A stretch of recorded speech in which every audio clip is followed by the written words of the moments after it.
Welcome back to a video. This is going to be the recap of week 5. Now, like last week, when I wasn't feeling it, obviously, I'm going to just go ahead and one take this because it saves me a lot of editing time. So let's just get right into it. Starting off with the flexed Thursday night football game. Remember, this used to be LA versus Dallas. It got switched to Las Vegas versus Philly because we thought this was such a big game. And man, were we right. In a game where Coach McCaskey had to be great, he was great. And Philadelphia Frauds, hey, man, they won big money in Las Vegas. What can I say? I don't know what else to say there, okay? Philly came out to ball. We thought, hey, 5 of their starters aren't going to be in the game. They're going up against the number 2 ranked team in Las Vegas who have been on an absolute tear and undefeated.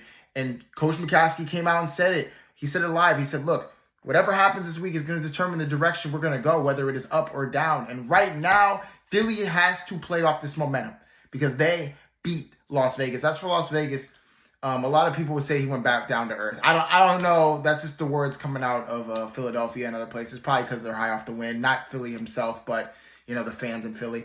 But the game changer of the match has to go to Mike Evans. I mean, he started this off crazy Thursday Night Football. I mean, 2 touchdowns in that game, started Philly off on the right track, and really, was a symbol for his team that, hey, we got to get going without our star players, and we have to be great. Otherwise, our season's over, and that's exactly what Mike Evans did. So he's going to get the game changer of the match.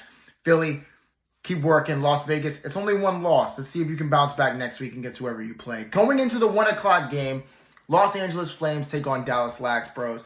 And, Los Angeles Flames gets their offense fired up against Dallas. I don't know what else to say here. I think we were expecting something other than the quarterbacks from the LA Flames to finally show up, and that's exactly what they did. As for Dallas, they see a lot of good pieces. Brian Thomas is looking like a real piece. I'm not going to lie, like a real game changer. I was a little nervous as an LA Flames manager. I was a little nervous. But, we have to give the game changer of the match to Drake London. Thursday Night Football. We're going to get a lot of Thursday Night Football people here because Drake London had his best game by far. Put up 27 points on Thursday Night Football saying, yo, we came off a bad loss last week. We have to turn up. LA needs to be that team.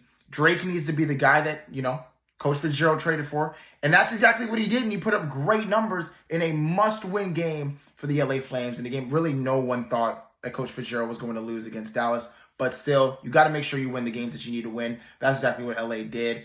And, it really set the stage for the playmakers on the team. Now, Drake London, we need more players to come up with him. Zabe Flowers played a great game. You see DK played a great game. A lot of people played great. And, of course, the quarterbacks are the best quarterback duo in the JPDL.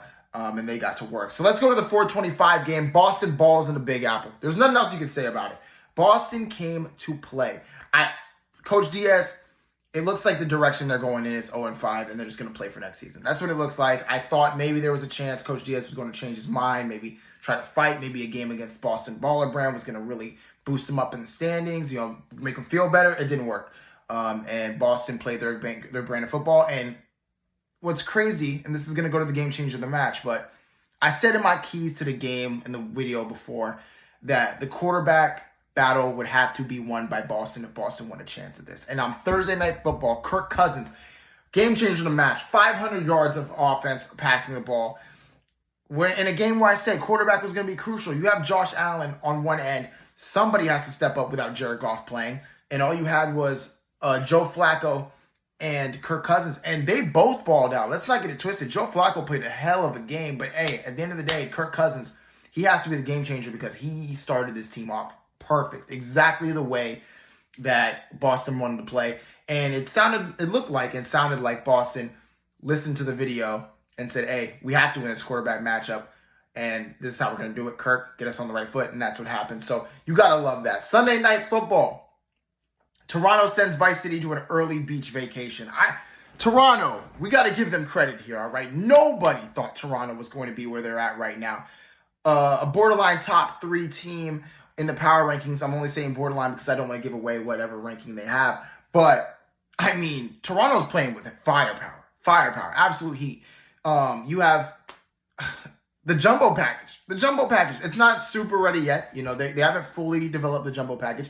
But 3 of the tight ends came in, and they both balled out the way that the jumbo package is meant to be. And it's right now a mini jumbo package. We're still waiting for that final tight end to come back. Sam Laporta was on bye week. But Brock Bowers has to be player of the match or game changer of the match because this guy's great. this guy is the tight end of the future. This guy is the rookie in the locker room, and he is balling like he's the best player on the team. He might be the best tight end in the locker room. Now that I see it, Brock is cooking, and you got to let Brock cook. Kyle Pitts finally came to play. Finally. George Kittle, he's always going to give you good numbers. And Sam Laporta, hopefully when he gets back, he looks at them and it says, hey, I got to be just as good as them. They're all going to make each other better, and I think that's Toronto's goal. As for Vice City, they came off of a big win against LA, and I think they just kind of just forgot. I don't know if they forgot to play football. I don't know what they did. Trevor Lawrence finally showed up to play. Kyler Murray's playing.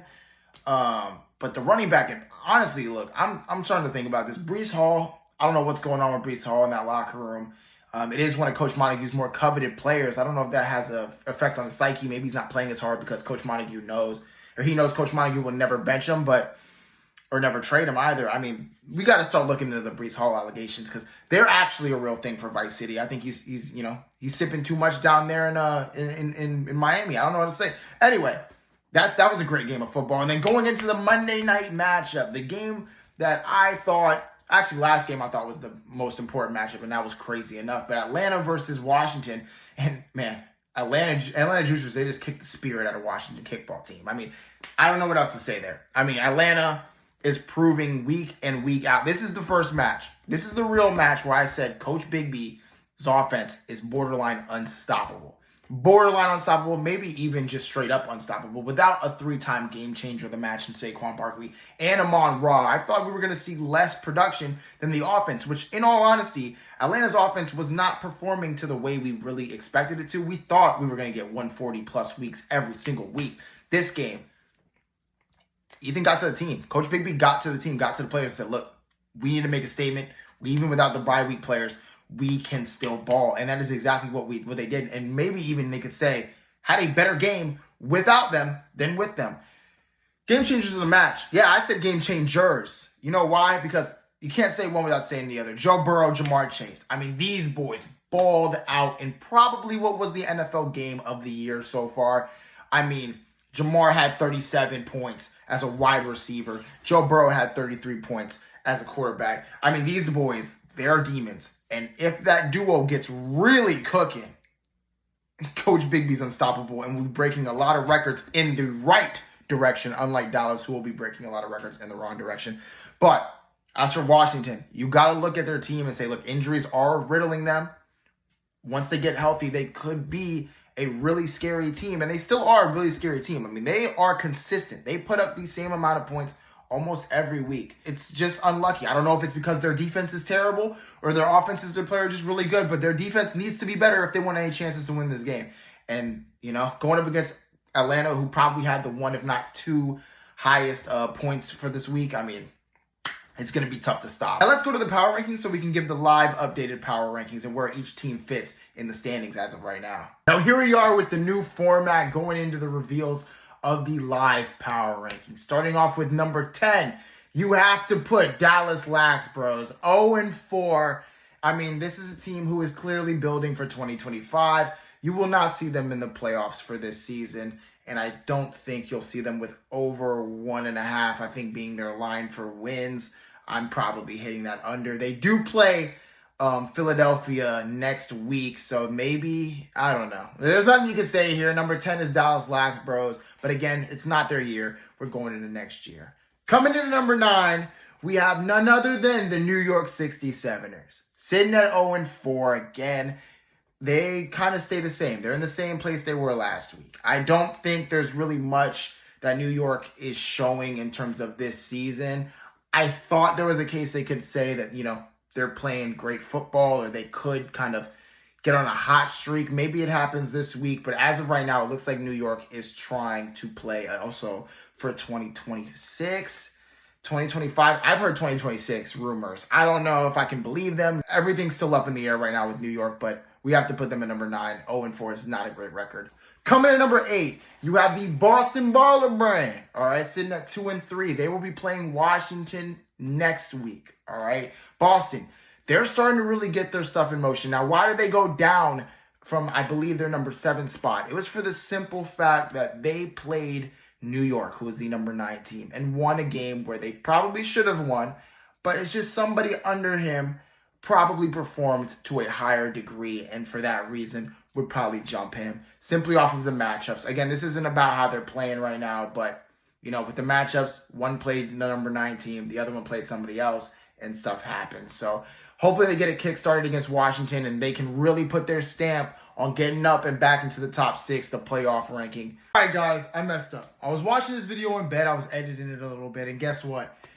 I didn't hold myself accountable, so I'm going to do it now, okay? Coming in at number 7, we have the Los Angeles Flames.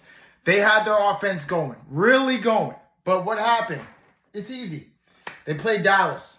And when like I said, and I got to hold myself to the same standard, I cannot go up when you play Dallas. Nobody goes up when they play Dallas. And if somebody plays better that week, they have to go ahead of you. And that's why right now, Los Angeles is sitting where they're at 7. They got their offense going. Hopefully that continues.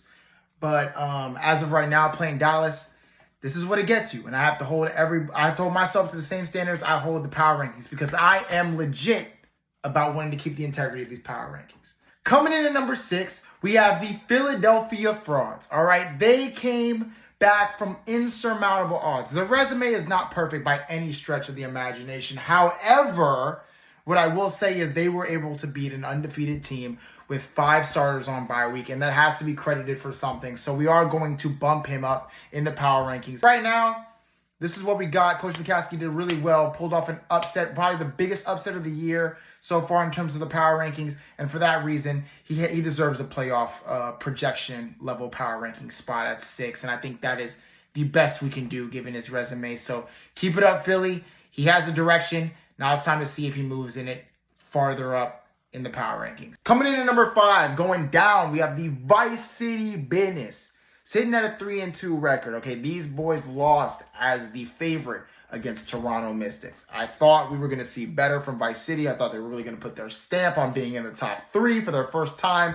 And what they do, they lost to a team lower to them. I full-heartedly expected them to... Actually, no, I didn't, because in the last video, I did say I had Coach Daigle upsetting this, and that's exactly what he did to Coach Montague. Vice City plays Las Vegas. This is a team, Las Vegas, who just lost their first game of the year, is now sitting at 4-1. So, to get this stamp and to win against that team, that'll really bring them up in the rankings. I would assume so. And Vice City, you just got to play for... You got to play for next week right now. Coming in power ranked at number 4, we have the Washington Kickball team. Sitting with a 2-3 record. Above 2 teams with a better record than him. I know. Why? It's this simple. Washington has played and lost to players that he is supposed to play and lose to. Just based off the power rankings alone, okay? He's lost to people like Atlanta Juicers, all right? He's lost to, at the time, a Los Angeles team that was ahead of him in the rankings. And I believe the other team he lost to was Las Vegas, who, again, is another team that right now was on a hot streak. You cannot hate the reason why Washington Kickball team has lost all 3 games to 3 teams that at the time were better than him, on the rankings-wise, at least. And with the injuries he has, his defense is still not great, okay? He's losing to tough teams. He's losing to teams that are putting up mega numbers. He plays Boston next week. This is a game where he's going to have to win. If he loses this game, there's a big chance he falls in the standings going up against the number 8 Boston Baller brand. So we're going to have him at number 4. Coming in at number 3, we have the Las Vegas Hurdlers, all right? They went down 1 spot. Why? Because they lost to a number 8. Or no, actually, I was number 8 at the time, Philadelphia Fraud team, okay? You cannot lose to that team and expect to stay at the top 2 spot. However, they are one of 3 teams that are 4 or over wins. So, you got to give it to him. He belongs in the top 3. He belongs to go down, though. Sitting at 4-1. He plays Vice City Business in what I believe to be a big game for next week. I think that game is going to be huge in terms of the power rankings. Vice City is going to want to win that. His division, he's probably sitting 2 games ahead in the division for the bye week, so he's looking pretty, but, you need to build up those wins before some teams below you, Philadelphia, start coming up. That's just my take on that. Coming in at number 2, we have the Toronto Mystics. These boys are balling. Last year's champions deserve respect. This is what Coach Daigle told me specifically. He told me we need to start giving respect to the team who won last year. And that's what we're doing. All right? I'm giving you top 2. I'm giving him number 2, 4-1. He's proven a lot of doubters wrong. I believe 3 of the 4 games he has won, he has been underdogs in terms of the power rankings. He belongs up here at that number 2 spot. Now, who does he play next week? He plays Atlanta Juicers, who we haven't named yet, so you know where they are in the power rankings. This is going to be the game of the week next week. I'm just putting that out there. But for right now, Toronto is showing he can get it done. I believe, I'm thinking about the bye weeks. I don't know. Maybe there is a bye week hidden that. But the jumbo package will be in full effect next week. I'm thinking potential jumbo package up against Atlanta Juicers might cause Coach Bigby some fits.